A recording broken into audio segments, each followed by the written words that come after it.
Rania menatap kosong keluar jendela apartemen kecil yang baru disewanya beberapa minggu ini.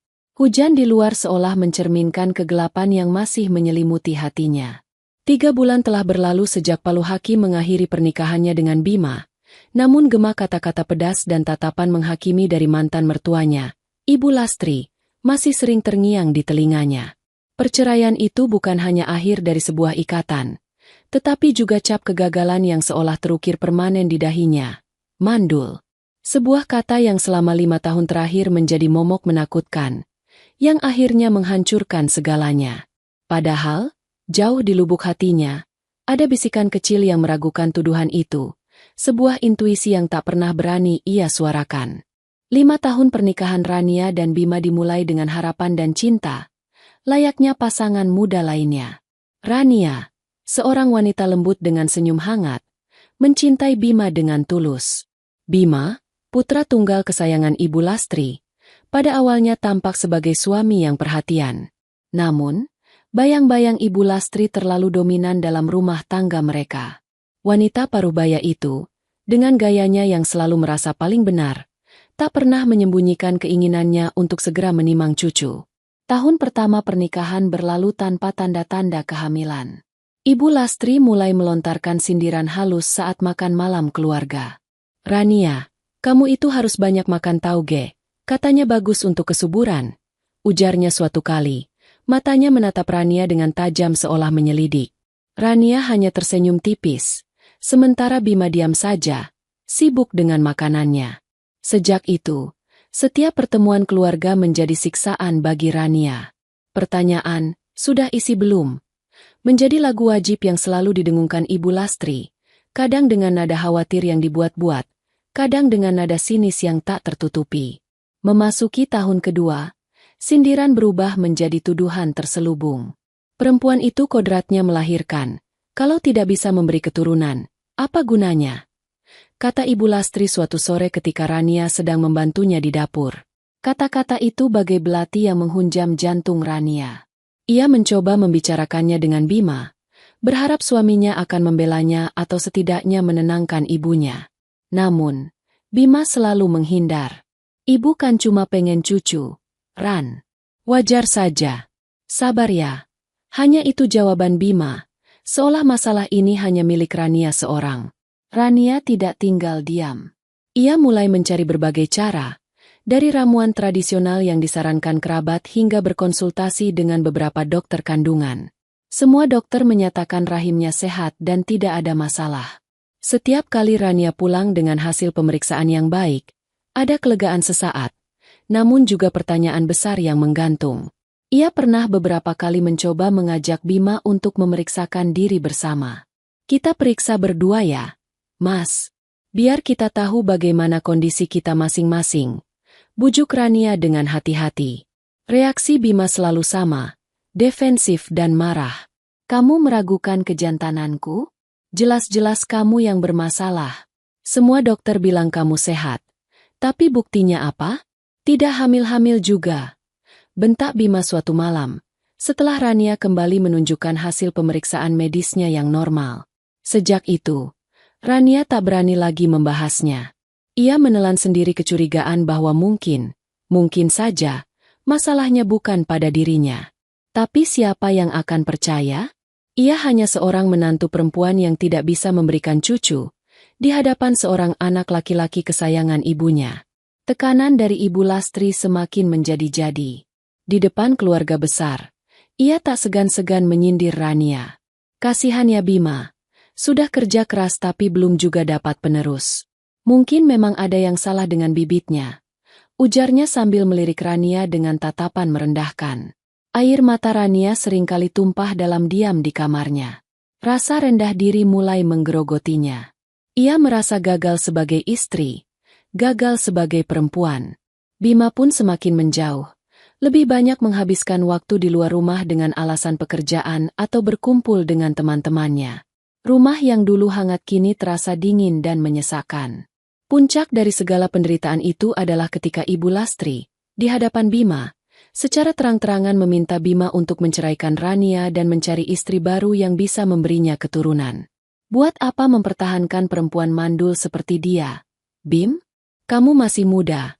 Masih banyak perempuan subur di luar sana yang bisa memberimu anak, kata Ibu Lastri tanpa tedeng aling-aling.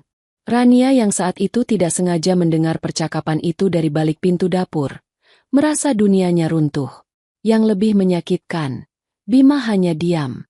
Tidak ada pembelaan, tidak ada sanggahan. Proses perceraian berjalan cepat, seolah semua sudah direncanakan. Di pengadilan, Rania merasa seperti pesakitan. Meskipun alasan resmi perceraian adalah ketidakcocokan, semua orang seolah tahu alasan sebenarnya.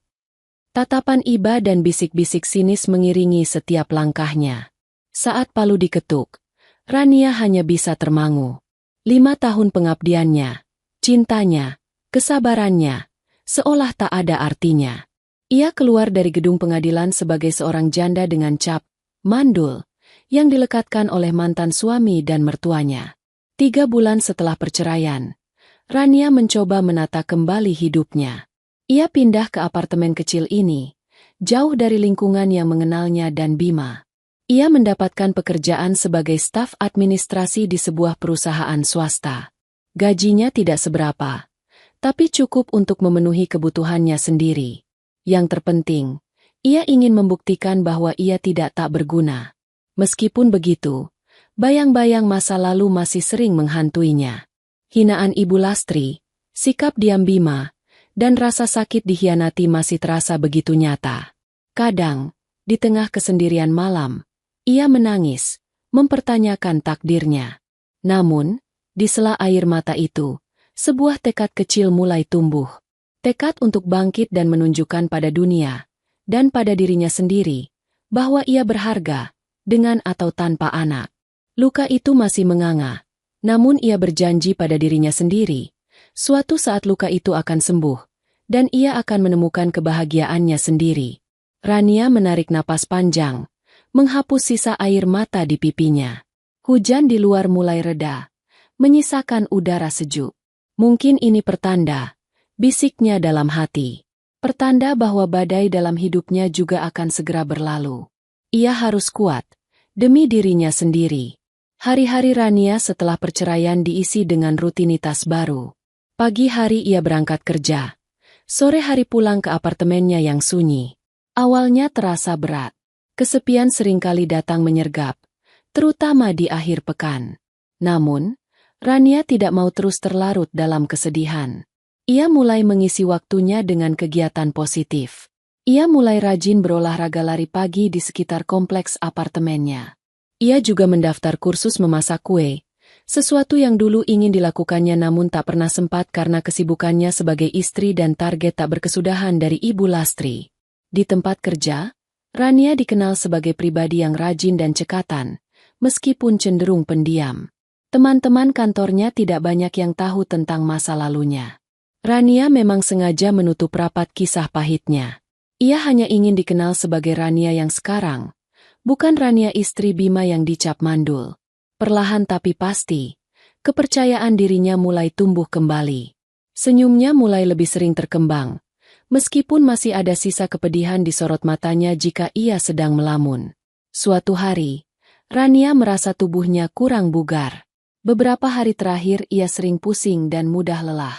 Mungkin karena terlalu banyak pikiran dan jadwal yang padat, pikirnya. Salah seorang teman kantornya, Dewi, menyarankan Rania untuk melakukan pemeriksaan kesehatan menyeluruh.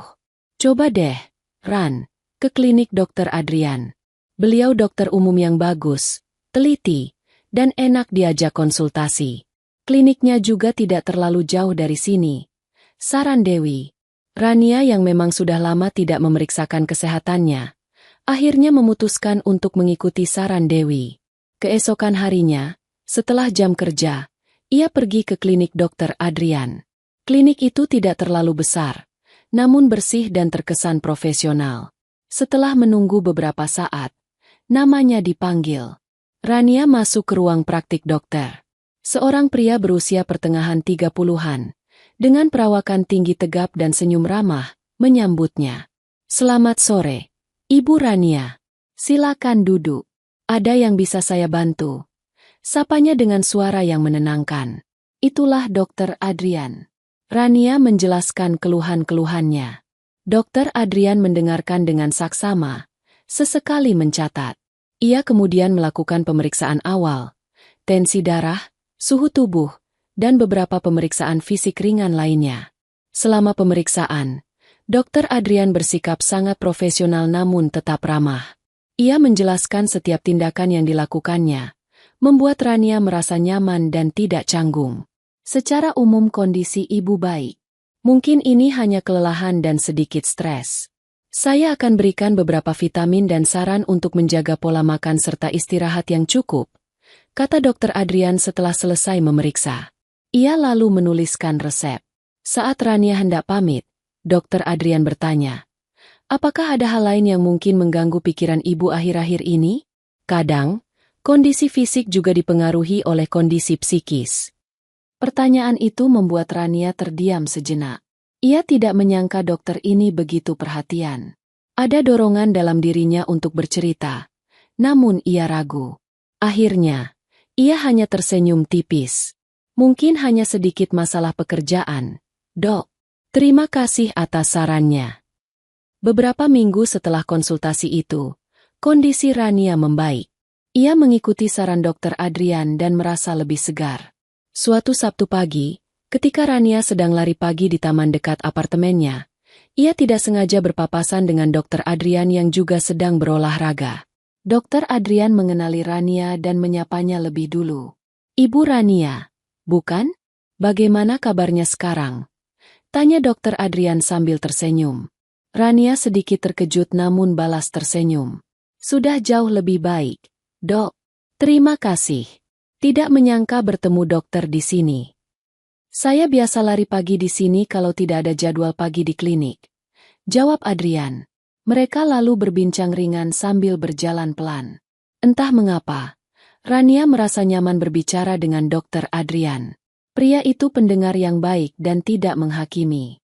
Sejak pertemuan tidak sengaja itu, mereka beberapa kali berpapasan lagi di taman dan obrolan mereka menjadi semakin panjang. Adrian seringkali memberikan Rania tips-tips kesehatan atau sekadar berbagi cerita tentang pekerjaannya. Suatu kali, Adrian mengajaknya sarapan bubur ayam setelah lari pagi. Rania awalnya ragu, namun akhirnya setuju. Di warung bubur ayam sederhana itu, mereka mengobrol lebih banyak tentang kehidupan masing-masing.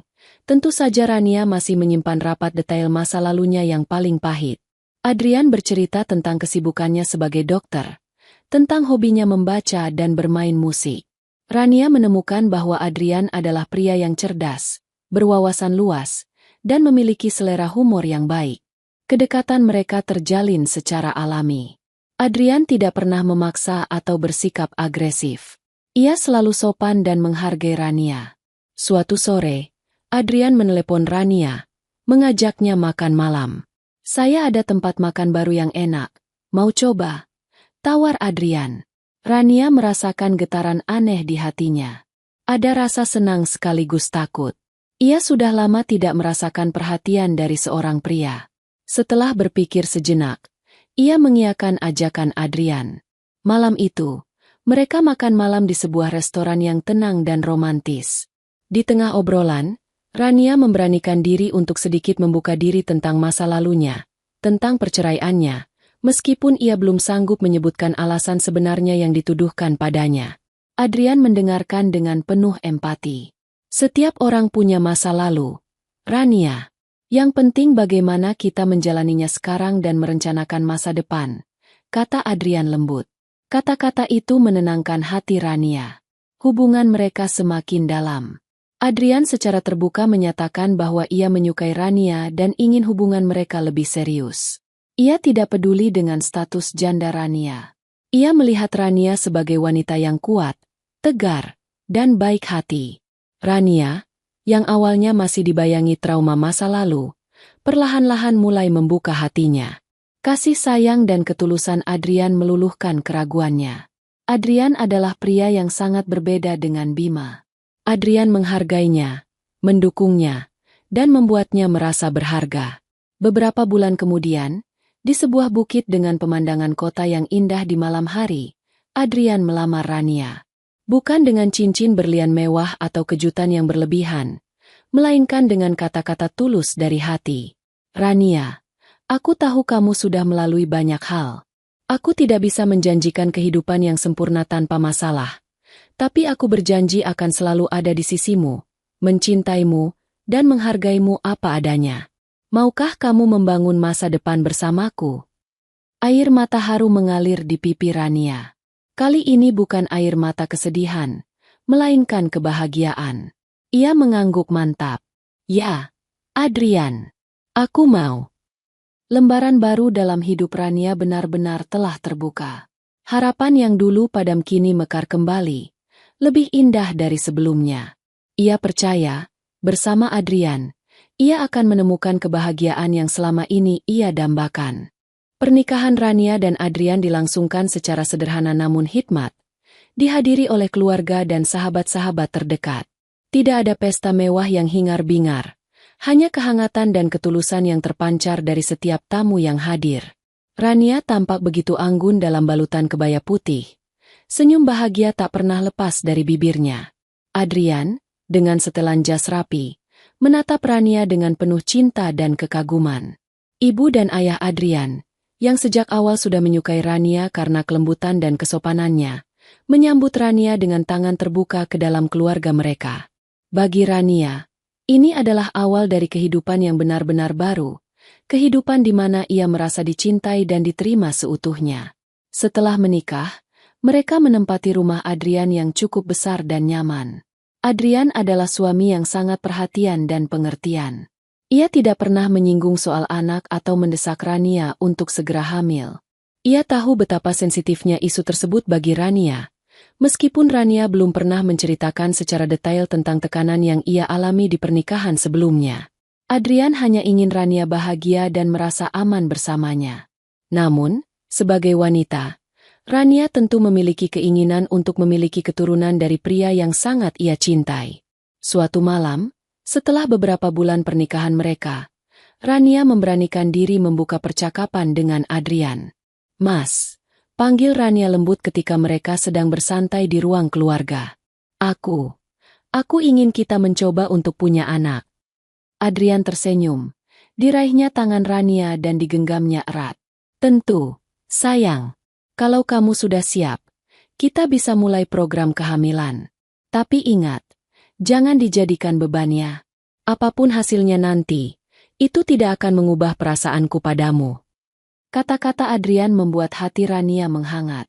Ia merasa begitu beruntung memiliki suami seperti Adrian.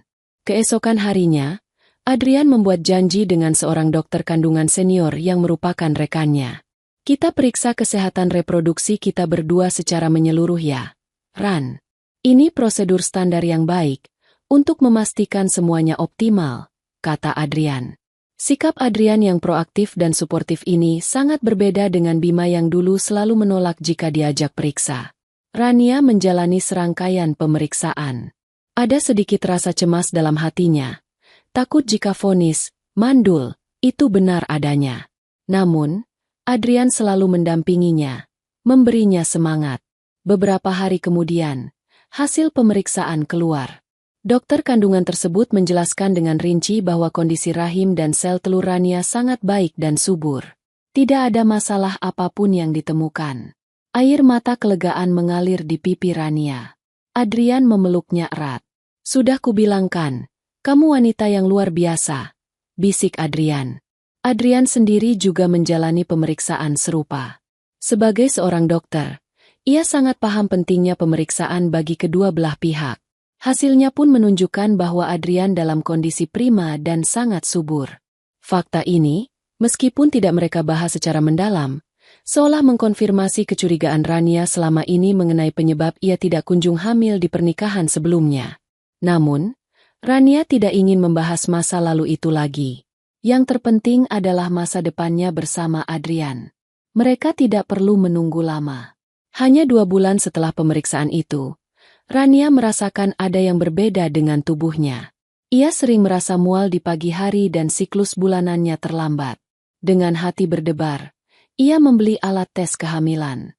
Pagi itu, setelah Adrian berangkat ke klinik, Rania memberanikan diri melakukan tes.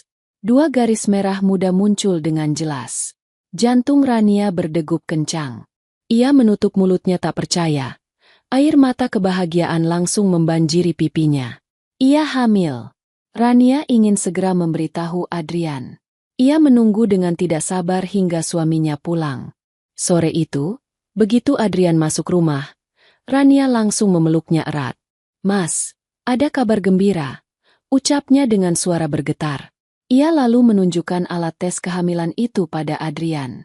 Wajah Adrian yang awalnya sedikit bingung langsung berubah menjadi ekspresi terkejut. Lalu senyum lebar terkembang di wajahnya. Ia mengangkat Rania dan memutarnya dengan gembira. "Benarkah ini, sayang? Kita akan punya anak." Seru Adrian tak bisa menyembunyikan kebahagiaannya. Mereka berpelukan erat, berbagi keharuan dan rasa syukur yang tak terhingga. Kebahagiaan mereka semakin berlipat ganda saat pemeriksaan USG pertama.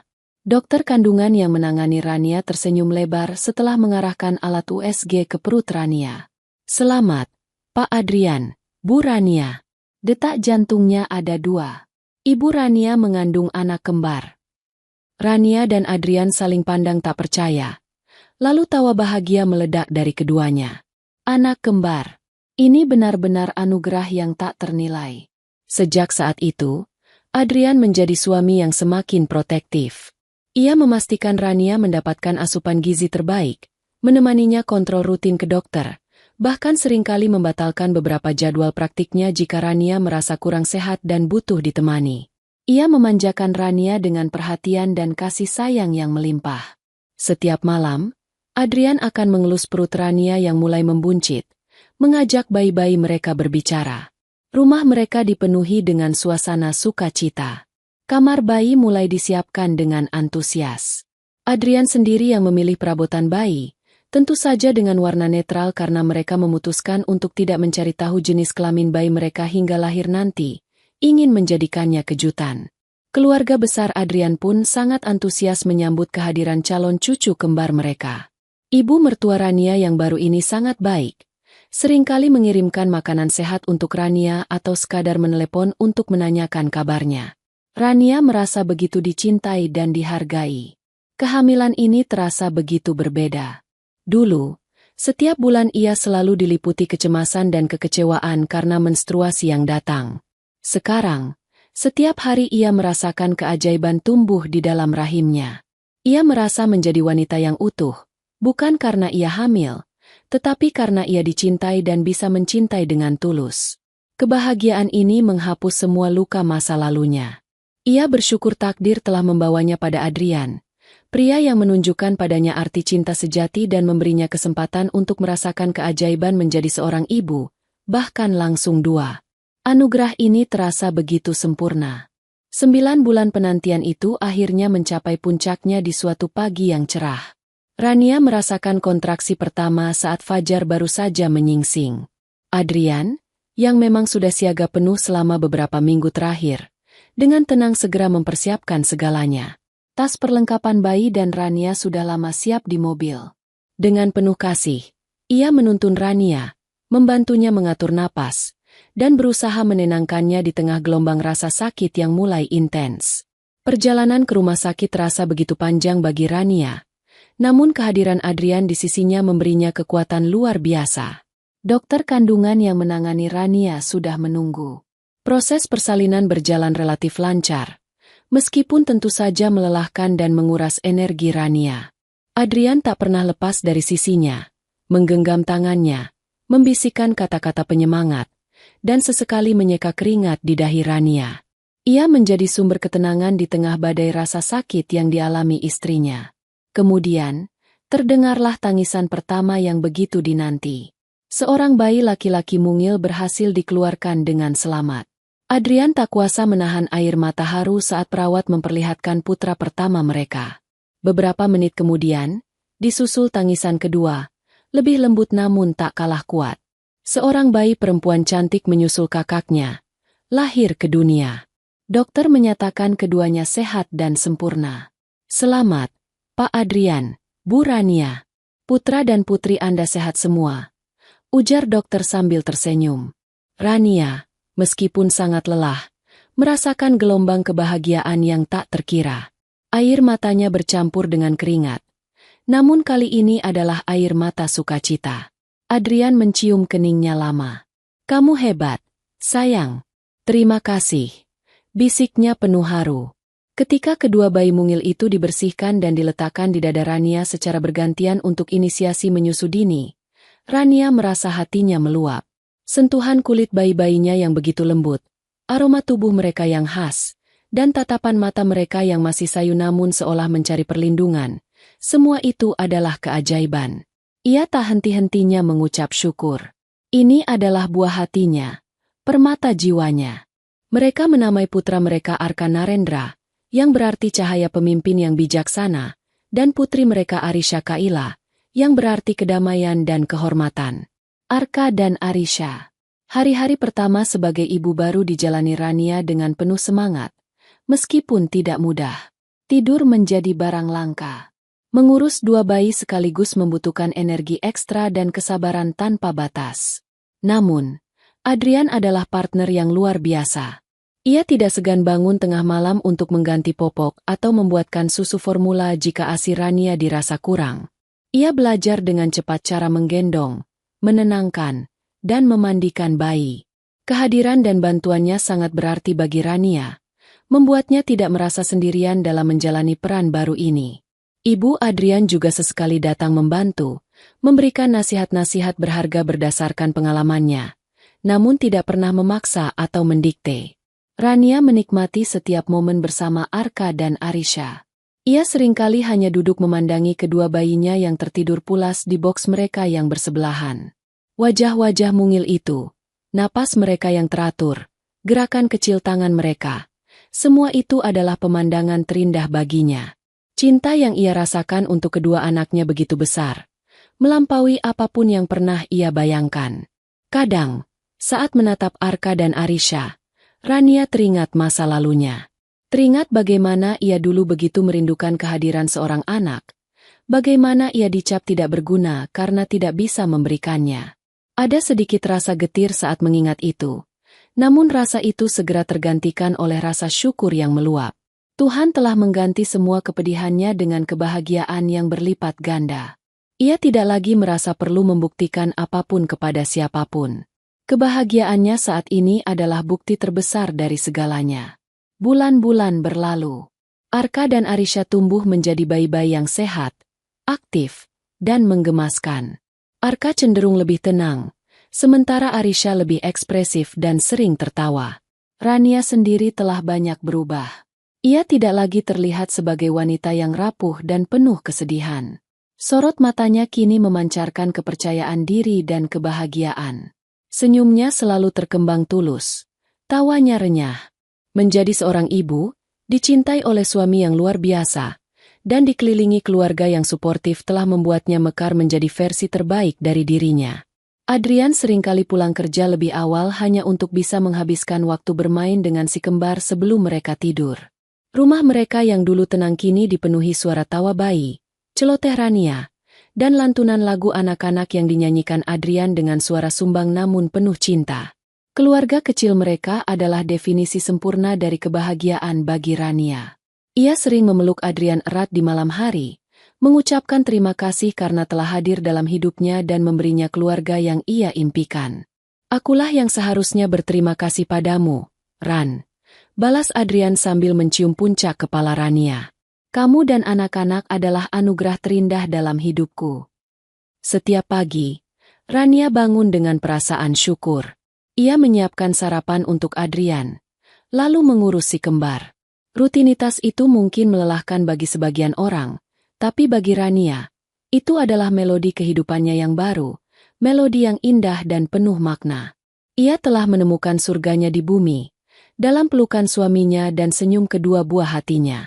Luka lama itu telah benar-benar sembuh, tergantikan oleh cinta dan kebahagiaan yang tak ternilai harganya. 8 bulan telah berlalu sejak kelahiran Arka dan Arisha. Si kembar tumbuh menjadi bayi-bayi yang montok dan semakin pintar. Arka sudah mulai mencoba merangkak ke sana kemari, sementara Arisha senang sekali berceloteh dengan bahasa bayinya yang menggemaskan. Rania menikmati setiap detik perkembangan mereka. Hari itu adalah hari Sabtu, dan Adrian ada konferensi medis di luar kota hingga sore hari. Rania memutuskan untuk mengajak si kembar dan seorang pengasuh yang baru beberapa minggu bekerja dengannya, Mbak Tini, berjalan-jalan ke sebuah pusat perbelanjaan baru yang terkenal ramah anak. Rania tampil segar dan modis dengan blus berwarna cerah dan celana panjang yang nyaman. Rambutnya ditata sederhana namun rapi. Wajahnya yang dihiasi riasan tipis tampak berseri-seri. Ia mendorong stroller ganda dengan Arka dan Arisha duduk manis di dalamnya, masing-masing memegang mainan gigitan. Mbak Tini berjalan di sampingnya, siap membantu jika diperlukan. Rania merasa bahagia dan ringan. Sudah lama ia tidak berjalan-jalan santai seperti ini. Pusat perbelanjaan itu cukup ramai. Setelah membeli beberapa keperluan bayi di sebuah toko khusus, Rania memutuskan untuk singgah di sebuah kafe yang memiliki area bermain kecil untuk anak-anak. Ia memesan minuman dan kue, sementara Mbak Tini membantu mengeluarkan Arka dan Arisha dari stroller dan membiarkan mereka bermain di atas matras empuk yang disediakan kafe. Rania mengawasi anak-anaknya sambil tersenyum. Beberapa pengunjung lain tampak gemas melihat tingkah Arka dan Arisha. Anak kembarnya lucu sekali, Bu. Sapa seorang ibu muda di meja sebelah. Terima kasih, jawab Rania ramah. Mereka kemudian terlibat percakapan singkat seputar anak. Rania merasa nyaman dan diterima. Dunia terasa begitu ramah padanya hari ini. Setelah sekitar 1 jam di kafe, Rania memutuskan untuk melanjutkan perjalanannya. Ia ingin melihat-lihat beberapa toko pakaian anak-anak. Saat ia sedang berjalan di koridor utama mal yang lebar, matanya tanpa sengaja menangkap sosok yang sangat familiar sedang berjalan dari arah berlawanan. Jantung Rania berdegup sedikit lebih kencang. Itu Bima, mantan suaminya. Dan di samping Bima, berjalan menggandeng lengannya, adalah seorang wanita yang Rania duga adalah istri barunya. Di belakang mereka, berjalan dengan gaya angkuhnya yang khas, adalah Ibu Lastri. Seketika, berbagai kenangan pahit berkelebat di benak Rania. Hinaan, tuduhan, rasa sakit hati. Namun, anehnya, rasa itu tidak lagi sedominan dulu. Ada sedikit getaran, ya, tapi lebih banyak rasa tenang yang kini menyelimutinya. Ia sudah berbeda sekarang. Ia bukan lagi Rania yang dulu bisa mereka injak-injak harga dirinya. Bima tampak sedikit lebih kurus dari terakhir kali Rania melihatnya di pengadilan. Wajahnya terlihat agak kusam. Wanita di sebelahnya, yang Rania kemudian tahu bernama Citra dari beberapa gosip samar yang pernah didengarnya, tampak lebih muda darinya, berdandan cukup menor, dan raut wajahnya terlihat sedikit tegang. Ibu Lastri masih sama, dengan dagu terangkat dan pandangan mata yang seolah menilai semua orang di sekitarnya. Awalnya, mereka bertiga belum menyadari kehadiran Rania. Mereka sedang asyik berbincang, atau lebih tepatnya, Ibu Lastri yang lebih banyak berbicara dengan nada tinggi, sementara Bima dan Citra sesekali menimpali. Namun, saat jarak mereka semakin dekat, pandangan Ibu Lastri tanpa sengaja bertemu dengan mata Rania. Ekspresi Ibu Lastri langsung berubah. Matanya yang tadi menyiratkan kesombongan kini membelalak kaget. Mulutnya sedikit terbuka. Ia berhenti berjalan begitu saja, membuat Bima dan Citra yang ada di depannya ikut berhenti dan menoleh ke belakang dengan heran. Ada apa, Bu? Tanya Bima. Ibu Lastri tidak menjawab. Pandangannya terkunci pada Rania. Lalu turun ke stroller ganda yang didorong Rania. Di sanalah Arka dan Arisha duduk dengan tenang, menatap sekeliling dengan mata bulat mereka yang jernih. 2 bayi mungil yang sehat dan menggemaskan. Bima mengikuti arah pandang ibunya. Saat itulah ia melihat Rania. Wajah Bima langsung pias. Ia seperti melihat hantu di siang bolong. Keterkejutannya begitu kentara, hingga ia tanpa sadar melepaskan genggaman tangan Citra. Citra, yang awalnya bingung, kini ikut menatap Rania. Alisnya bertaut. Ada ekspresi penasaran dan sedikit rasa tidak suka di wajahnya saat melihat bagaimana Bima dan Ibu Lastri bereaksi. Untuk beberapa detik yang terasa sangat lama, mereka hanya saling pandang. Rania berdiri tegak. Senyum tipis namun penuh percaya diri tersungging di bibirnya. Ia bisa merasakan tatapan menusuk dari Ibu Lastri, tatapan tak percaya dari Bima, dan tatapan penuh selidik dari Citra. Mbak Tini yang berdiri di samping Rania, merasakan ketegangan di udara, namun tetap dia menunggu instruksi. Dunia di sekitar mereka seolah berhenti berputar. Pertemuan yang tak terduga ini telah membuka sebuah babak baru yang tak pernah Rania bayangkan sebelumnya. Keheningan yang canggung itu akhirnya dipecahkan oleh Rania. Alih-alih menghindar atau merasa gentar, ia justru mengambil inisiatif. Dengan langkah tenang dan anggun, ia mendorong stroller si kembar mendekati ketiga orang dari masa lalunya itu. Mbak Tini mengikuti di belakangnya. Senyum di wajah Rania tidak luntur, malah semakin memancarkan aura kedamaian dan kebahagiaan yang kontras dengan keterkejutan di wajah mereka. "Selamat siang, Bu Lastri," sapa Rania dengan suara lembut namun jelas. Nadanya sopan seperti biasa, namun tanpa sedikit pun rasa takut atau rendah diri yang dulu sering ia tunjukkan di hadapan mantan mertuanya itu. Ia kemudian mengalihkan pandangannya pada Bima. "Siang, Bima." Ibu Lastri masih terpaku. Lidahnya keluh. Kata-kata yang biasanya lancar meluncur dari mulutnya untuk menghina atau menyindir seolah tersangkut di tenggorokan. Bima hanya bisa mengangguk kaku. Wajahnya masih pucat dan ia tampak menghindari kontak mata langsung dengan Rania. Rania kemudian menatap Citra, wanita yang kini mendampingi Bima. Sebuah senyum formal ia berikan. "Saya Rania," ujarnya memperkenalkan diri dengan tenang. Citra membalas dengan sedikit canggung. "Citra." Matanya bergerak liar antara Rania, si kembar yang ada di stroller, lalu ke Bima dan Ibu Lastri, mencoba memahami situasi. Kemudian, dengan gerakan penuh kebanggaan seorang ibu, Rania sedikit memundurkan penutup stroller, memperlihatkan Arka dan Arisha dengan lebih jelas. "Kenalkan, ini Arka," katanya sambil menunjuk putranya yang sedang asyik memainkan jari-jarinya. "Dan ini Arisha," lanjutnya menunjuk putrinya yang balas menatap dengan mata bulat ingin tahu. "Putra dan putri saya." Mata Ibu Lastri seolah terpaku pada kedua bayi itu. Ekspresi tak percaya bercampur dengan sesuatu yang sulit diartikan, mungkin sedikit rasa iri atau bahkan penyesalan, meskipun egonya pasti menolak untuk mengakuinya. Dua anak, kembar, sehat dan lucu. Semua yang dulu ia tuduhkan tidak bisa diberikan oleh Rania, kini terpampang nyata di hadapannya, namun bukan lagi sebagai bagian dari keluarganya. "Oh, kamu sudah menikah lagi rupanya?" Akhirnya Ibu Lastri berhasil mengeluarkan suara, meskipun terdengar serak dan sedikit bergetar, berusaha menjaga nada angkuhnya. Rania tersenyum manis. "Iya, Bu. Alhamdulillah. Saya menikah dengan Dr. Adrian. Beliau pria yang sangat baik dan bertanggung jawab." Ia sengaja menekankan profesi suaminya.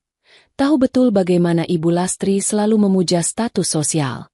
"Dan Tuhan begitu baik pada kami, Bu. Tidak lama setelah kami menikah, saya langsung diberi kepercayaan mengandung mereka berdua." Rania mengelus lembut kepala Arka dan Arisha bergantian.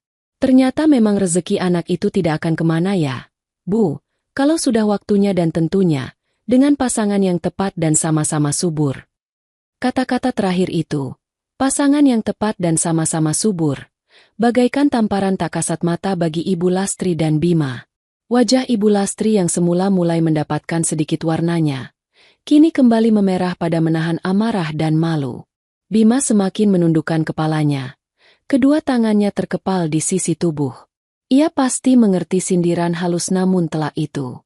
Citra, yang sedari tadi hanya mengamati, kini menatap Bima dengan pandangan yang sulit diartikan. Ada kilat pertanyaan dan mungkin sedikit kecurigaan di matanya. Ia melirik ke arah perutnya sendiri yang masih rata, lalu kembali menatap si kembar dengan pandangan yang campur aduk antara kekaguman dan mungkin sedikit rasa iri yang tak terucapkan. "Kembarnya lucu sekali," ucap Citra akhirnya, lebih untuk memecah keheningan yang semakin menyiksa daripada tulus memuji. "Usia berapa sekarang?" "Terima kasih," jawab Rania ramah kepada Citra. "Mereka baru saja 8 bulan. Suami saya, Adrian, sangat protektif dan selalu memastikan kami mendapatkan yang terbaik. Maklum, sebagai dokter, beliau sangat paham soal kesehatan ibu dan anak," lanjut Rania, Lagi-lagi dengan santai menyebutkan keunggulan suaminya dan kehidupannya yang sekarang, seolah berbagi cerita biasa. Padahal setiap katanya adalah belati bagi Bima dan Ibu Lastri. Ibu Lastri tanpa ingin mengatakan sesuatu.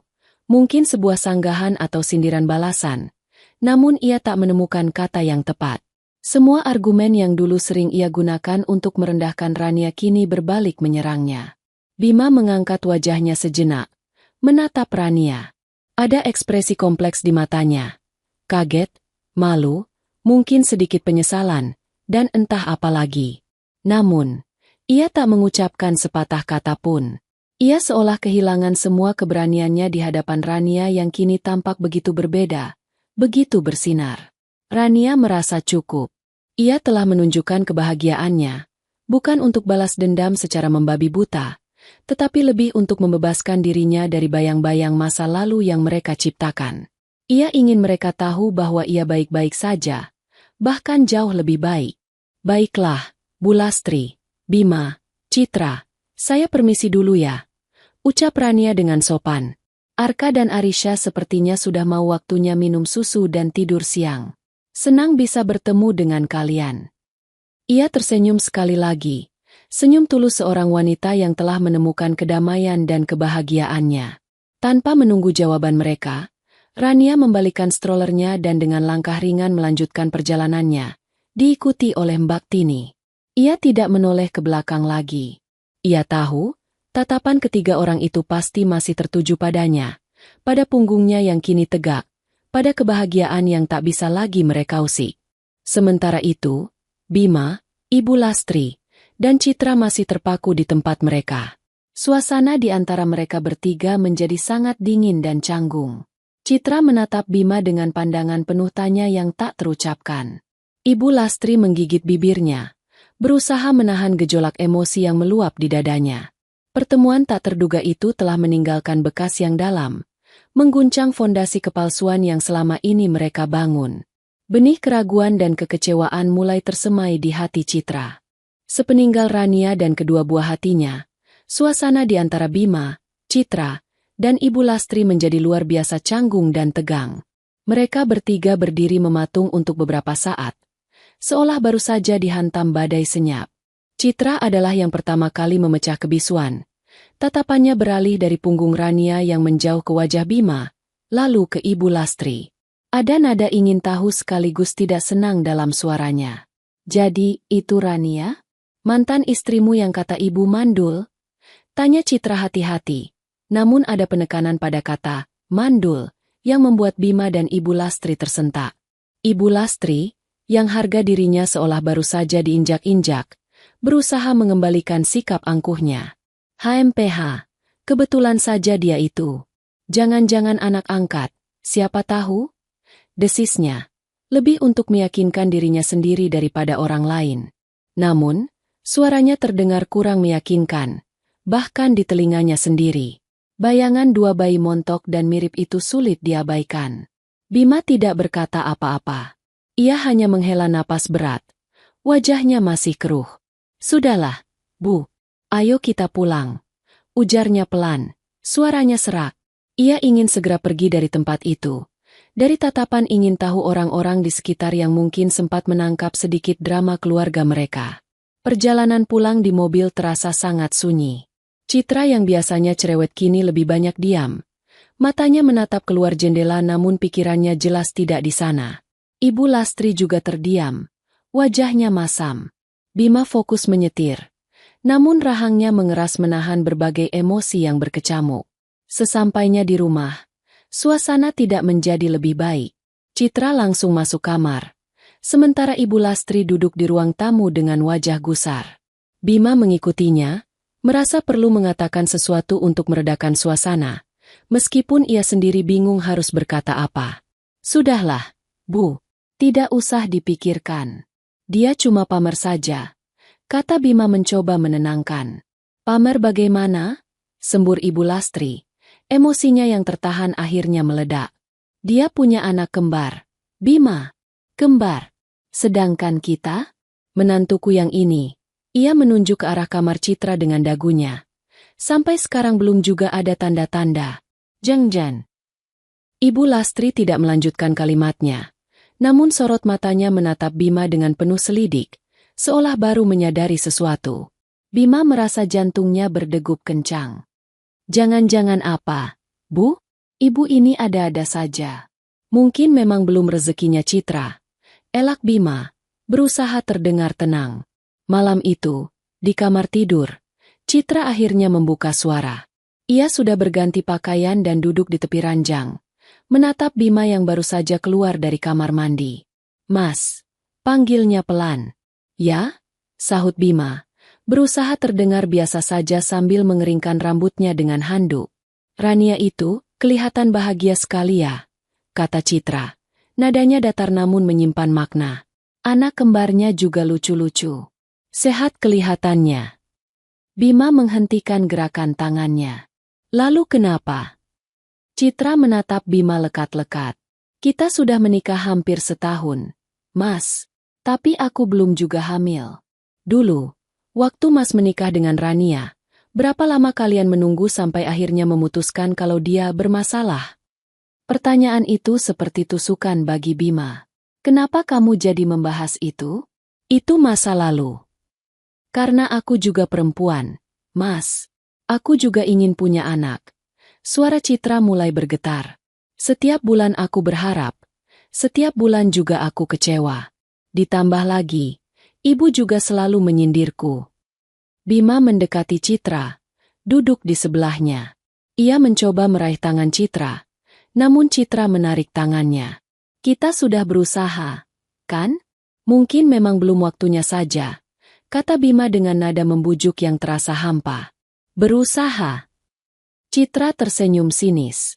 Kapan kita benar-benar berusaha periksa ke dokter bersama, Mas? Setiap kali aku ajak, Mas selalu menolak. Selalu bilang Mas sehat. Tidak ada masalah. Sama seperti yang Mas bilang dulu tentang Rania, kan? Dia sehat, tapi tidak bisa punya anak. Citra berhenti sejenak. Matanya menatap tajam ke arah Bima. Jangan-jangan, masalahnya memang bukan di pihak perempuan, Mas. Jangan-jangan selama ini. Cukup, Citra. Potong Bima dengan suara tinggi. Ia panik. Jangan menuduh sembarangan. Kamu pikir aku ini apa? Aku tidak menuduh, Mas. Aku hanya bertanya dan berpikir. Balas Citra tak kalah keras. Air matanya mulai menggenang. Rania menikah lagi dengan dokter.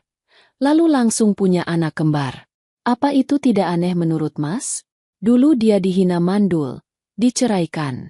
Sekarang dia punya segalanya. Sedangkan aku. Tangis Citra akhirnya pecah. Ia merasa tertekan, bingung, dan mulai curiga bahwa ada sesuatu yang disembunyikan darinya. Pertengkaran itu menjadi awal dari retaknya rumah tangga mereka. Sejak pertemuan di mal itu, Citra menjadi lebih pendiam dan sering melamun. Ia mulai menjaga jarak dari Bima. Pertanyaan-pertanyaan tentang kehamilan dan pemeriksaan kesuburan semakin sering ia lontarkan, membuat Bima semakin terpojok dan defensif. Bima sendiri hidup dalam kecemasan dan rasa bersalah yang semakin besar. Bayangan Rania yang bahagia dengan anak kembarnya terus menghantuinya, kontras dengan suasana rumahnya yang semakin hari semakin dingin. Ibu Lastri juga tidak membantu keadaan. Awalnya ia masih mencoba menyalahkan Rania atas pertemuan itu, menyebut Rania sengaja pamer dan sombong. Namun, seiring berjalannya waktu dan Citra tak kunjung menunjukkan tanda-tanda kehamilan, ditambah lagi sindiran halus Rania tentang pasangan yang tepat dan sama-sama subur, terus terngiang di telinganya. Ibu Lastri mulai menunjukkan kegelisahan yang berbeda. Ia tidak lagi hanya menyindir Citra secara terang-terangan, tetapi juga mulai melemparkan pertanyaan-pertanyaan tajam kepada Bima saat mereka sedang berdua. Bima, kamu yakin kamu tidak ada masalah? Tanya Ibu Lastri suatu sore, ketika Citra sedang pergi ke salon. Masalah apa lagi sih, Bu? Jawab Bima lelah. Ya masalah kesuburanmu itu. Dulu Rania kamu salahkan. Sekarang Citra juga belum apa-apa. Jangan-jangan memang kamu yang... Ibu. Bentak Bima tak tahan. Kenapa ibu jadi ikut-ikutan menyalahkanku? Aku ini sehat. Namun, suaranya tidak seyakin ucapannya. Ada getar keraguan yang Ibu Lastri, sebagai ibunya, bisa menangkapnya. Kecurigaan Ibu Lastri mulai tumbuh. Ia teringat bagaimana dulu Rania pernah beberapa kali menyarankan Bima untuk ikut periksa. Namun Bima selalu menolak dengan marah. Apakah mungkin selama ini anaknya telah membohonginya? Membohongi semua orang? Pikiran itu membuatnya merasa ngeri sekaligus marah. Jika itu benar, berarti ia telah salah besar menghakimi Rania. Tekanan dari Citra semakin kuat. Ia tidak lagi meminta, tapi mendesak Bima untuk melakukan pemeriksaan kesuburan bersama. Kalau Mas memang sehat dan tidak ada masalah, kenapa takut untuk periksa? Buktikan, Mas. Biar aku tenang, biar kita tahu apa yang sebenarnya terjadi, kata Citra suatu malam, dengan nada dingin dan menantang. Bima semakin terjepit. Rahasia yang selama ini ia coba kubur dalam-dalam kini terancam terbongkar. Ia tahu, cepat atau lambat, kebenaran akan terungkap. Dan saat itu terjadi, ia tidak tahu apa yang akan terjadi pada pernikahannya, pada hubungannya dengan ibunya, dan pada sisa harga dirinya yang sudah compang-camping. Rumah tangganya dengan Citra yang baru seumur jagung itu kini berada di ambang kehancuran. Retaknya semakin hari semakin jelas terlihat. Tekanan dari Citra mencapai puncaknya. Hampir setiap hari, ia menanyakan kapan Bima bersedia melakukan pemeriksaan kesuburan. Kehidupan rumah tangga mereka sudah tidak ada lagi kehangatan. Mereka tidur seranjang namun terasa ada dinding tebal tak kasat mata memisahkan. Bima semakin sering pulang larut malam, mencari berbagai alasan untuk menghindari percakapan yang pasti akan mengarah pada topik sensitif itu. Namun, Citra tidak menyerah. Ia sudah terlalu lama hidup dalam harapan kosong dan kini, setelah pertemuan dengan Rania, kecurigaannya semakin menguat menjadi keyakinan bahwa ada sesuatu yang sangat salah. Suatu pagi di akhir pekan, Citra meletakkan sebuah brosur klinik fertilitas terkenal di atas meja makan, tepat di hadapan Bima yang sedang menyeruput kopinya dengan pandangan kosong. Aku sudah buat janji konsultasi untuk kita berdua, Mas. Rabu depan, jam 10 pagi. Ujar Citra dengan nada datar namun tegas, tidak menyisakan ruang untuk perdebatan. Bima tersedak kopinya. Apa-apaan ini, Citra? Kamu tidak bisa memutuskan sendiri seperti ini. Protesnya, suaranya meninggi. Aku bisa, Mas. Dan aku sudah melakukannya. Balas Citra dingin. Matanya menatap Bima tajam. Kalau Mas tidak mau datang, berarti Mas mengakui kalau memang ada yang Mas sembunyikan. Dan kalau itu benar, lebih baik kita akhiri saja semuanya. Ancaman itu, yang pertama kali diucapkan Citra secara gamblang, membuat Bima terhenyak. Ia tahu Citra tidak main-main kali ini. Hari Rabu itu datang lebih cepat dari yang Bima harapkan. Dengan langkah berat dan perasaan campur aduk antara takut, malu, dan pasrah, Bima akhirnya mengikuti Citra ke klinik fertilitas tersebut. Sepanjang perjalanan dan selama menunggu giliran, Bima lebih banyak diam, sementara Citra terlihat tegang namun bertekad. Konsultasi awal dengan dokter berjalan lancar. Dokter menjelaskan berbagai kemungkinan penyebab sulitnya mendapatkan keturunan dan menyarankan serangkaian pemeriksaan untuk keduanya. Citra langsung menyetujui semua prosedur yang disarankan untuk dirinya. Ketika giliran Bima, ia tampak ragu-ragu. Bagaimana, Pak Bima?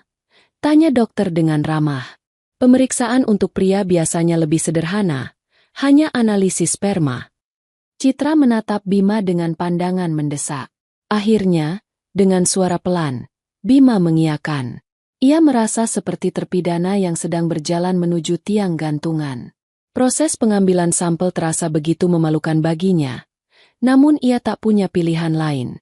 Citra mengawasinya dengan ketat, seolah takut Bima akan melarikan diri. 2 minggu kemudian, hasil pemeriksaan keluar. Mereka kembali datang ke klinik untuk mendengarkan penjelasan dokter. Jantung Bima berdebar tak karuan. Ia sudah punya firasat buruk. Dokter mempersilakan mereka duduk, lalu membuka map berisi hasil laboratorium. Dari hasil pemeriksaan Ibu Citra, semuanya dalam kondisi sangat baik dan normal. Tidak ada masalah kesuburan yang ditemukan, ujar dokter memulai penjelasannya, tersenyum pada Citra. Wajah Citra sedikit merona, ada kelegaan sesaat. Namun ia segera menatap dokter dengan penuh antisipasi untuk hasil Bima. Dokter kemudian beralih menatap Bima dengan ekspresi yang lebih serius. Sedangkan untuk Pak Bima, dokter berhenti sejenak, menarik napas. Hasil analisis sperma menunjukkan kondisi yang disebut azoospermia. Azoospermia? Apa itu, Dok? Tanya Citra cepat. Suaranya bergetar. Azoospermia adalah kondisi di mana tidak ditemukan adanya sel sperma dalam air mani. Jelas dokter dengan hati-hati. Ini berarti, dalam kondisi alami, sangat sulit atau bahkan tidak mungkin untuk terjadi pembuahan. Dunia Bima seolah runtuh seketika. Meskipun ia sudah menduganya, mendengar vonis itu secara langsung dari mulut dokter terasa seperti hantaman palu godam di kepalanya. Ia menunduk, tak sanggup menatap Citra maupun dokter. Citra terdiam, wajahnya pucat pasi.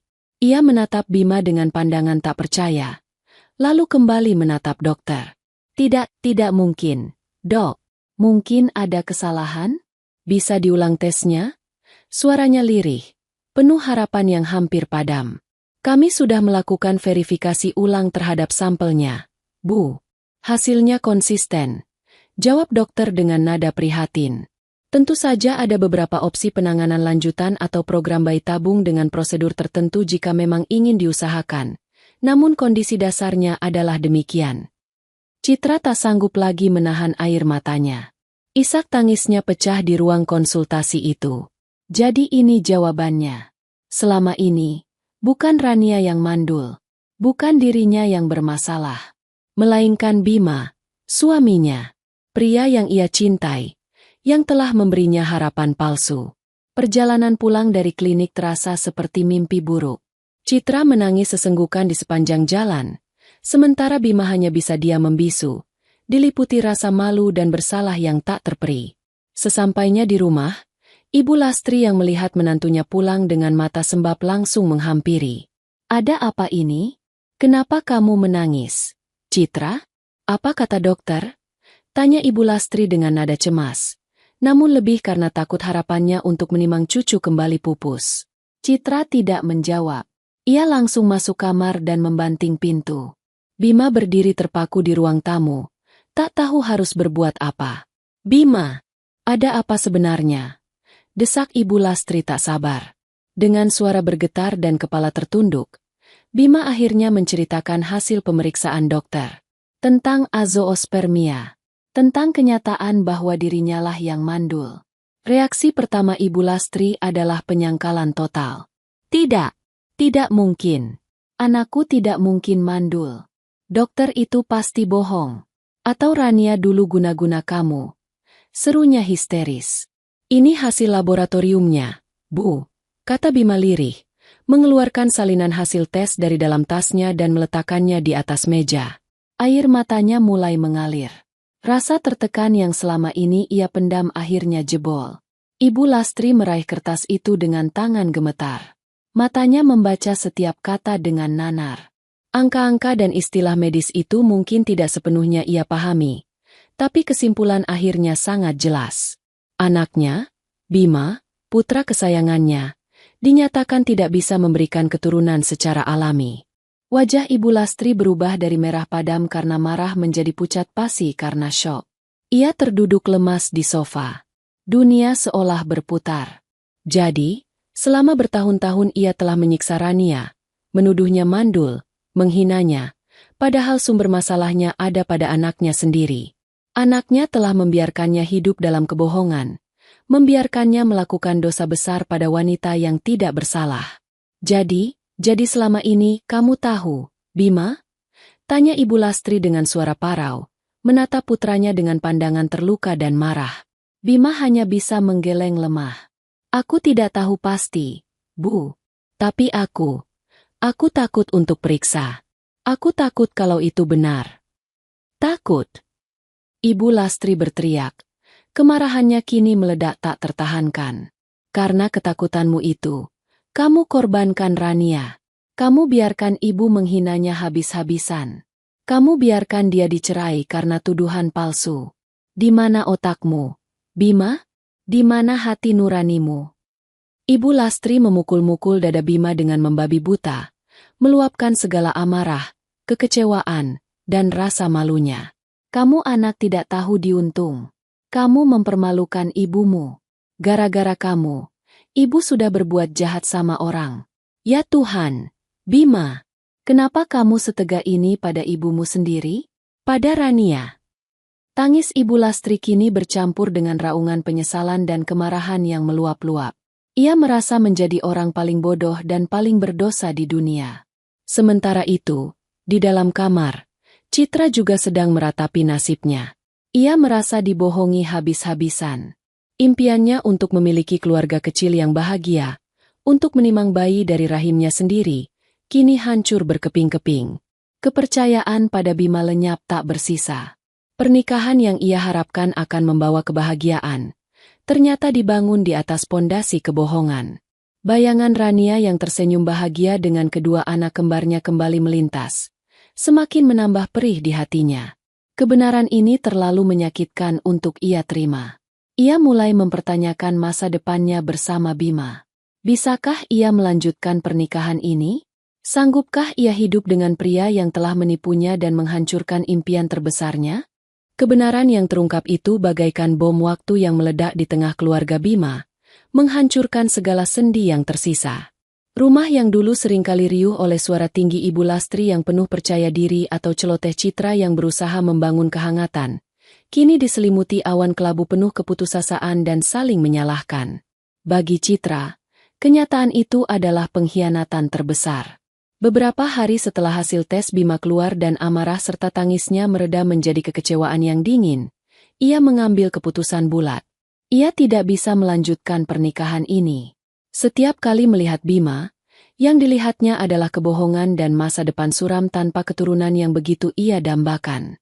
Bayangan Rania yang tersenyum bahagia bersama anak kembarnya, dan ucapan Rania tentang pasangan yang tepat dan sama-sama subur, terus menghantuinya, menjadi pembanding yang menyakitkan dengan nasibnya sendiri. Suatu sore, ketika Bima baru saja pulang kerja dengan langkah gontai dan wajah kuyu, Citra sudah menunggunya di ruang tamu. Koper besar berdiri di sampingnya. Wajah Citra tampak sembab namun tatapannya menyeratkan keteguhan hati. Aku mau kita pisah, Mas, ucap Citra tanpa basa-basi. Suaranya datar, tanpa emosi yang meluap-luap lagi, menandakan keputusannya sudah final. Bima terkejut. Meskipun jauh di lubuk hatinya ia sudah menduga ini akan terjadi. Citra, tolong jangan begini. Kita bisa cari jalan keluar lain. Ada adopsi. Ada program bayi tabung dengan donor. Bima mencoba meraih tangan Citra. Suaranya memelas. Citra menarik tangannya dengan kasar. Jalan keluar? Setelah Mas membohongiku selama ini? Membiarkan aku berharap? Membiarkan aku merasa gagal setiap bulan karena tidak kunjung hamil? Ada getar amarah dalam suaranya kini. Aku tidak mau adopsi, Mas. Aku ingin anak kandungku. Dan pernikahan ini sudah tidak ada artinya lagi buatku. Kepercayaanmu sudah Mas hancurkan. Tapi aku mencintaimu, Citra. Lirih Bima. Kata-kata yang terdengar hampa bahkan di telinganya sendiri. Citra tertawa sinis. Cinta? Kalau Mas memang cinta, Mas akan jujur dari awal. Tidak akan membiarkan aku dan ibumu menghina Rania. Padahal Mas tahu siapa yang sebenarnya bermasalah. Citra mengambil tas tangannya. Aku sudah menghubungi pengacaraku. Surat gugatan cerai akan segera sampai ke tangan Mas. Selamat tinggal. Tanpa menoleh lagi, Citra menyeret kopernya keluar rumah. Meninggalkan Bima yang terduduk lemas di sofa, menatap nanar pintu yang baru saja tertutup. Satu lagi perempuan pergi dari hidupnya karena kebohongannya. Bedanya, kali ini ia tidak bisa lagi menyalahkan siapapun kecuali dirinya sendiri. Proses perceraian Citra dan Bima berjalan cepat. Citra tidak menuntut banyak. Ia hanya ingin segera lepas dari pernikahan yang menyesakkan itu. Gosip tentu saja beredar di kalangan teman dan kerabat. Sebagian ada yang bersimpati pada Citra, sebagian lagi bertanya-tanya apa yang sebenarnya terjadi. Namun, tak ada yang tahu kebenaran sesungguhnya selain keluarga inti mereka. Kepergian Citra menjadi pukulan telak terakhir bagi Bima. Ia mulai menarik diri sepenuhnya dari dunia luar. Pekerjaannya di kantor berantakan. Ia sering absen dengan berbagai alasan, dan ketika masuk pun, ia tidak bisa berkonsentrasi. Pikirannya kacau, dipenuhi rasa bersalah, penyesalan, dan kemarahan pada dirinya sendiri. Bayangan Rania yang bahagia, tatapan kecewa Citra, dan sumpah serapah ibunya terus berputar di kepalanya seperti kaset rusak. Bima mengurung diri di kamarnya berhari-hari. Ia menolak makan, menolak berbicara. Kamarnya yang dulu rapi kini seperti kapal pecah. Pakaian kotor berserakan. Sisa makanan yang tak disentuh mulai berbau. Tubuhnya kurus, matanya cekung, rambutnya acak-acakan. Ia seperti orang lain. Bayangan dari Bima yang dulu gagah dan penuh percaya diri. Kadang ia menangis meraung-raung sendirian. Kadang ia hanya duduk termenung menatap dinding dengan pandangan kosong. Ia mulai sering bergumam sendiri, menyalahkan takdir, menyalahkan dirinya. Bahkan sesekali menyalahkan Rania karena telah pamer kebahagiaan. Mentalnya benar-benar terguncang. Ibu Lastri, yang awalnya masih terus meluapkan amarahnya pada Bima, perlahan mulai diliputi kecemasan melihat kondisi putranya yang semakin parah. Amarahnya kini bercampur dengan rasa takut dan putus asa. Ia mencoba membujuk Bima untuk makan, untuk berobat ke psikiater. Namun Bima menolak mentah-mentah atau sama sekali tidak merespons. "Bima, kamu mau jadi apa seperti ini terus?" raung Ibu Lastri suatu pagi, setelah dengan susah payah berhasil membuka pintu kamar Bima yang terkunci. Bau tidak sedap langsung menyeruak. "Bangun kamu. Sadar, ini semua memang salahmu. Tapi kalau kamu begini terus, apa gunanya?" Bima hanya menatap ibunya dengan pandangan nanar. "Buat apa lagi aku hidup, Bu? Semuanya sudah hancur. Aku gagal. Aku pembawa sial." Lirihnya dengan suara serak. Hati Ibu Lastri mencelos mendengar ucapan putranya. Bagaimanapun marahnya ia, Bima tetaplah anak satu-satunya. Melihat Bima hancur seperti ini, ada bagian dari dirinya yang ikut hancur. Namun, egonya masih terlalu tinggi untuk mengakui kesalahannya sendiri secara penuh. Ia masih lebih banyak menyalahkan Bima atas semua kemalangan yang menimpa keluarga mereka. "Ya memang ini semua gara-gara kamu tidak jujur dari dulu," sembur Ibu Lastri lagi, kembali ke pola lamanya. "Coba kalau kamu jujur, Ibu tidak akan sekejam itu sama Rania. Ibu tidak akan semalu ini. Citra juga tidak akan pergi. Semua ini karena kamu, Bima. Kamu yang menghancurkan keluarga kita." Setiap hari, rumah itu dipenuhi dengan ratapan dan sumpah serapah Ibu Lastri. Ia meratapi nasibnya yang tidak punya cucu dari Bima, meratapi harga dirinya yang hancur, dan meratapi kebodohannya karena telah salah menilai Rania. Dalam kesendiriannya, kadang Ibu Lastri menangis teringat semua kata-kata kasarnya pada Rania. Ada penyesalan yang dalam, namun ia tidak tahu bagaimana cara menyampaikannya. Pernah suatu kali ia mencoba mencari nomor telepon Rania yang baru, berniat meminta maaf, namun ia tidak berhasil menemukannya. Mungkin Rania sudah benar-benar menutup semua akses ke masa lalunya. Dan Ibu Lastri tahu, ia pantas mendapatkannya. Karma itu seolah datang bertubi-tubi. Keluarga yang dulu dikenal angkuh dan sering memandang rendah orang lain, kini menjadi buah bibir karena prahara rumah tangga yang tak kunjung usai. Bima kehilangan pekerjaannya karena performanya yang terus menurun dan sering absen. Ibu Lastri semakin terisolasi.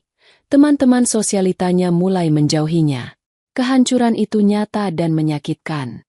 Rumah besar mereka terasa semakin kosong dan dingin.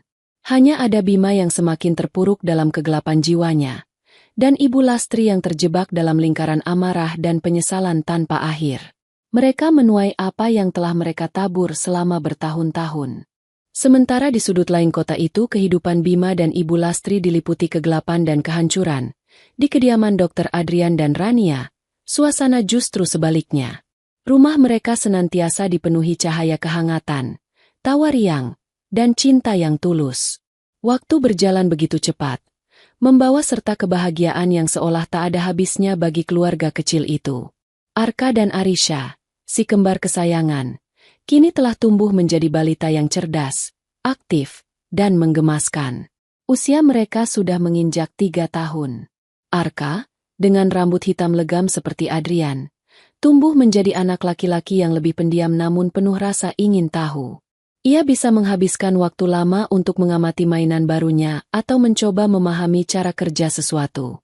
Sedangkan Arisha, dengan mata bulat dan senyum manis seperti Rania, adalah pribadi yang lebih ekspresif dan periang. Celotehnya yang belum begitu jelas seringkali mengundang tawa seisi rumah. Kehadiran mereka berdua adalah sumber sukacita yang tak pernah kering bagi Rania dan Adrian. Rania menikmati setiap peran barunya sebagai ibu dari anak kembar. Ia tidak lagi Rania yang dulu rapuh dan mudah menangis. Kini, ia adalah wanita yang tegar, percaya diri, dan penuh kasih. Setiap pagi, ia bangun dengan semangat, menyiapkan sarapan untuk suami dan anak-anaknya, mengantar si kembar ke kelompok bermain, lalu mengisi waktunya dengan kegiatan sosial di sebuah yayasan anak atau sesekali membantu administrasi klinik Adrian dari rumah. Ia menemukan kepuasan dalam kesibukan itu, dalam setiap tawa dan pelukan dari anak-anaknya, dalam setiap tatapan cinta dari suaminya. Adrian adalah pilar kekuatan dan kebahagiaan Rania. Ia tetap menjadi suami yang penyayang, ayah yang bertanggung jawab, dan sahabat terbaik bagi Rania. Sesibuk apapun jadwalnya di rumah sakit dan klinik, Adrian selalu menyempatkan diri untuk sarapan bersama, menelepon di sela-sela kesibukannya hanya untuk menanyakan kabar, dan yang terpenting, ia selalu hadir sepenuhnya saat bersama keluarga. Akhir pekan adalah waktu sakral bagi mereka. Kadang mereka menghabiskannya dengan berlibur ke puncak, mengunjungi kebun binatang, atau sekadar bermain di taman belakang rumah mereka yang asri. Adrian tak segan ikut berguling-guling di rumput bersama Arka dan Arisha, atau membacakan dongeng dengan berbagai intonasi suara yang lucu hingga si kembar terpingkal-pingkal. Keluarga besar Adrian juga memberikan cinta yang melimpah. Ayah dan ibu Adrian adalah kakek dan nenek yang sangat memanjakan cucu kembarnya. Hampir setiap minggu mereka berkunjung atau mengajak Arka dan Arisha menginap di rumah mereka. Rania merasa begitu diterima dan disayangi, sesuatu yang tidak pernah ia rasakan di keluarga Bima dulu. Perlakuan ibu mertuanya saat ini sangat kontras dengan Ibu Lastri. Ibu Adrian adalah sosok yang lembut, bijaksana, dan selalu mendukung Rania tanpa pernah ikut campur urusan rumah tangga mereka secara berlebihan. Suatu sore, ketika Rania sedang menemani Arka dan Arisha bermain di teras belakang, seorang teman lama dari masa kuliahnya dulu, yang sudah lama tidak bertemu, menelepon. Setelah bertukar kabar basa-basi, temannya itu tanpa sengaja menyinggung kabar tentang Bima. "Ran, kamu dengar tidak kabar tentang Bima, mantan suamimu itu?" tanya temannya dengan nada hati-hati. Rania terdiam sejenak. Sejujurnya, ia sudah lama tidak pernah mau tahu atau mencari tahu kabar tentang Bima dan keluarganya. Ia sudah menutup rapat pintu masa lalu itu. "Tidak, memangnya ada apa, San?" jawab Rania dengan tenang. Katanya sih, suara Santi, temannya, merendah. Dia stres berat setelah cerai lagi dari istri keduanya. Usahanya juga katanya bangkrut. Ibunya juga jadi sering sakit-sakitan. Kasihan juga ya, dulu kelihatannya mereka hidup enak sekali. Rania mendengarkan cerita itu tanpa banyak komentar. Ada sedikit rasa terkejut, namun tidak ada kegembiraan atau rasa puas atas kemalangan mereka. Yang ada hanyalah perasaan netral, mungkin sedikit iba yang samar, namun tidak lebih. Masa lalu itu sudah tidak lagi memiliki kuasa untuk memengaruhi emosinya. Ia hanya bergumam pelan. "Oh, begitu ya?" Setelah menutup telepon, Rania menatap Arka dan Arisha yang sedang tertawa riang mengejar kupu-kupu. Adrian baru saja pulang dan langsung bergabung dengan mereka, mengangkat kedua anaknya tinggi-tinggi secara bergantian. Pemandangan itu menghangatkan hatinya. Ia menarik napas panjang, menghirup udara sore yang segar. Apa yang terjadi pada Bima dan Ibu Lastri adalah konsekuensi dari perbuatan mereka sendiri. Karma, mungkin. Rania tidak ingin menghakimi. Ia hanya bersyukur bahwa Tuhan telah mengangkatnya dari lembah kepedihan dan membawanya ke puncak kebahagiaan yang tak pernah ia bayangkan sebelumnya. Ia teringat kata-kata Adrian dulu, bahwa setiap orang punya masa lalu. Yang penting adalah bagaimana kita menjalani masa kini dan merencanakan masa depan. Ia telah berhasil melalui masa lalunya yang kelam. Luka itu memang pernah ada, sangat dalam bahkan. Namun, waktu, cinta kasih Adrian, dan kehadiran Arka serta Arisha telah menjadi obat mujarab yang menyembuhkan luka itu hingga tak berbekas. Malam itu, setelah anak-anak tertidur pulas, Rania duduk di balkon kamar bersama Adrian, menatap langit malam yang dihiasi bintang. "Mas," panggil Rania lembut sambil menyandarkan kepalanya di bahu Adrian. "Ya, sayang?" sahut Adrian sambil membelai rambut Rania. "Aku tadi dengar kabar tentang Bima dari temanku," ucap Rania pelan. Ia menceritakan apa yang didengarnya dari Santi. Adrian mendengarkan dengan saksama. Setelah Rania selesai bercerita, Adrian menggenggam tangan Rania erat. "Setiap perbuatan pasti ada konsekuensinya, Ran. Kita tidak perlu ikut campur atau memikirkannya terlalu dalam. Yang penting, kita fokus pada kebahagiaan kita sekarang, pada anak-anak kita." Rania mengangguk. "Iya, Mas. Aku hanya merasa betapa beruntungnya aku memilikimu dan anak-anak. Dulu, aku tidak pernah membayangkan bisa sebahagia ini." Ada nada haru dalam suaranya. Perasaan vindikasi itu ada, bukan sebagai bentuk balas dendam, melainkan sebagai penegasan bahwa ia memang berharga, bahwa ia pantas bahagia, dan bahwa ia tidak pernah, tidak berguna, seperti yang dituduhkan padanya dulu. Adrian memeluk Rania lebih erat. "Kamu pantas mendapatkan semua kebahagiaan ini, Rania. Kamu wanita yang kuat, baik hati, dan ibu yang luar biasa. Aku dan anak-anak juga sangat beruntung memilikimu."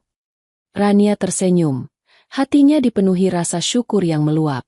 Ia menatap wajah Adrian yang teduh, lalu membayangkan wajah lucu Arka dan Arisha. Inilah keluarganya, surganya. Masa lalu biarlah menjadi pelajaran berharga. Masa kini adalah anugerah yang harus ia syukuri setiap detiknya. Dan masa depan, ia yakin akan semakin indah bersama orang-orang yang ia cintai dan mencintainya. Kebahagiaan itu nyata, dan Rania telah menemukannya untuk selamanya.